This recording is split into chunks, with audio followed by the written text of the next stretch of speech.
ফেনীতে গণতন্ত্রকে আরও শক্তিশালী ও প্রাতিষ্ঠানিক রূপ দিতে সচেতন নাগরিকদের ভূমিকা নিয়ে অনুষ্ঠিত হলো এক গুরুত্বপূর্ণ গোল টেবিল বৈঠক। সুষ্ঠু নির্বাচন, গণতান্ত্রিক উত্তরণ ও নাগরিক ভাবনা এই প্রতিপাদ্যকে সামনে রেখে সুশাসনের জন্য নাগরিক সুজন ফেনী এর আয়োজনে বুধবার 17 ডিসেম্বর সকালে শহরের দি রয়্যাল সালমন মিলনায়তনে এই বৈঠক অনুষ্ঠিত হয়।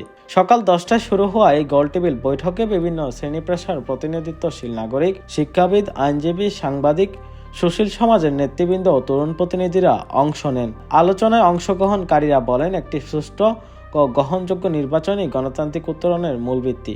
এক্ষেত্রে ভোটাধিকার প্রয়োগের পাশাপাশি নাগরিকদের সচেতনতা, সংগঠিত অংশগ্রহণ ও স্বচ্ছার ভূমিকা অপরিহার্য। বক্তারা আরো বলেন, গণতন্ত্র কেবল একটি শাসন ব্যবস্থা নয়, এটি নাগরিক দায়িত্ব ও নৈতিকতার চর্চা। নির্বাচনকে ঘিরে আস্থা ফিরিয়ে আনতে নির্বাচন ব্যবস্থার স্বচ্ছতা, জবাবদিহিতা এবং আইনের শাসন নিশ্চিত করার উপর জোর দেন তারা। পাশাপাশি তরুণ সমাজকে গণতান্ত্রিক চর্চায় সক্রিয়ভাবে যুক্ত করার আহ্বান জানানো হয়েছে।